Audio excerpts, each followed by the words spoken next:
लय भारी दिसती राज. कोण? तू बाई काही पण बोलतो बाबा. खरं म्हणलं भारी दिसते अगं. कशाचं काय दररोज सारखी दिसते हा. तुम्हाला. तुम्हाला आरतूर का बोलली आता पण? काय आरतूर का बोलली? आणि तू ही का नाही घातलं गळ्यात? कुठे मग आहे की हे हे काय? आणि ती एक मणी होय. ते दोन असतात ना तसलं. हा पण आता हे घेतलंय तर मग हे घालावा. आणि मोठं काय केलं? मोठं आहे घरातच आहे. का? कुठं लाग सगळीकडेच मी रोज बसायचं गेलो बिलो चोरी तर काय करायचं मग. बघ ना माग कसलं भारी दिसते.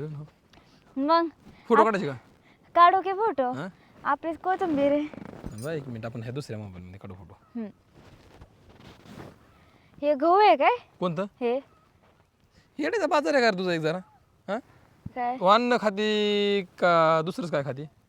आम्ही सध्या आमचा एक सेल्फी काढतो. एक मिनिट जरा थोडा वरून काढूया. मित्रांनो आम्ही पेजला आपल्या फोटो टाकू आणि कशी आमची जोडी दिसते तुम्ही कमेंटद्वारे नक्की सांगा. हे आमचं शेत आहे मागचं पण थोडं तण झालं, तणनाशक न मारल्यामुळं शेतीत तण झालंय. ओके ओके जान. आता मित्रांनो माझी बायको मी पुणे नगरमधली केली आहे. विषय असा झालाय तिला हे कोणतं दाणं हीच लवकर कळा नाही. मेन म्हणजे तुम्ही सुद्धा तुम्हाला माहिती असलं तर कमेंटमध्ये सांगा लगेच कोणतं दाणं आहे ते. आणि मग हिला कळण की आपण मी तुम्हाला सांगतो लग्न झाल्यापासून हिला ना असं रानात कंटिन्यू कधी नसते रानात. फक्त घरची कामं असतात. त्याच्यामुळे जास्त काही माहित नाही एवढं. म्हणजे गहू असू बाजरी असू ज्वारी असू ती फक्त अशी खाल्ले कधी त्या रानात असं काही गेले नाहीयेत बघायला की. म्हणजे तू ज्वारीचं झाड कसं असतं पीक कसं असतं ते बघितले कधी? पाहिलंय बरं का असंच असतं सरळच असं. पण कोणतं असतं काय माहिती? कोणत्या दिवसात असतं बाबा ह्या दिवसामध्ये ज्वारीचं पीक घेतलं जातं हे माहिती आहे का? नाही ते का नाही बरं? माहिती. काय माहिती का?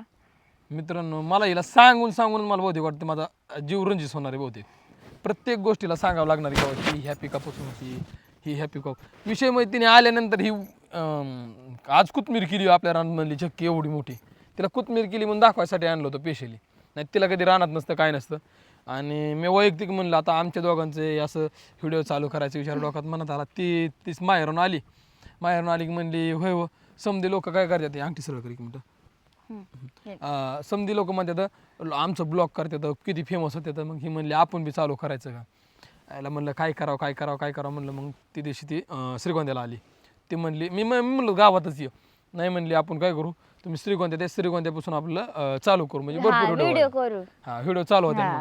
मग म्हणलं बाबा याला एवढं झालं म्हणलं मग आपण चालू बी करणं गरजेचं आहे म्हणलं. मग आम्ही श्रीगोंद्यातूनच चालू केलं. एका मित्राच्या मदतीने बोलावलं. नितीन सर नावाचा मित्र होता आमचं. त्यांना बोलावलं. मग त्यांनी थोडी मदत केली. तिथं कुळधरण पण त्यांनी थोडं सांगितलं कसं करायचं कारण की ते एक मोठे यूट्यूबर आहेत. तुम्ही त्यांचं नाव बी ऐकलं असेल नितीन आसूर KP स्टुडिओ म्हणून. त्यांनी आम्हाला चांगली मदत केली. मग त्यांनी सांगितलं.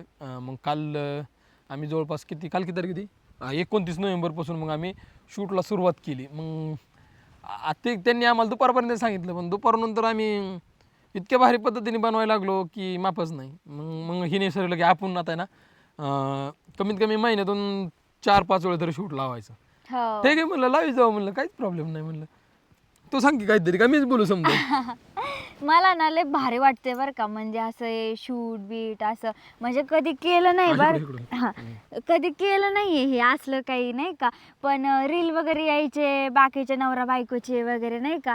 तर मग कुठंतरी असं वाटायला लागलं की बाबा आपण बी करावं असं सगळं नाही का. त्याच्यामुळे मी ह्यांना म्हणलं की एवढं सगळेजण करतात मग आपण पण करू. सासूबाई हे मी म्हटलं मग आपण ते गई करत बसू की व्हिडिओ तेवढंच बघू काय होतं. व्हायरल झाले तर झाले नाही तर नाही. मग काय तर आहे ना आपल्याला कुठं कोणाला पैसे देत बसायचे का काय द्यायचे काय म्हणलं चालू करून टाकावं म्हणलं. ते आहेच. मग मी काय म्हणते आता जायचं का तिकडं? तर ठीक आहे चालू.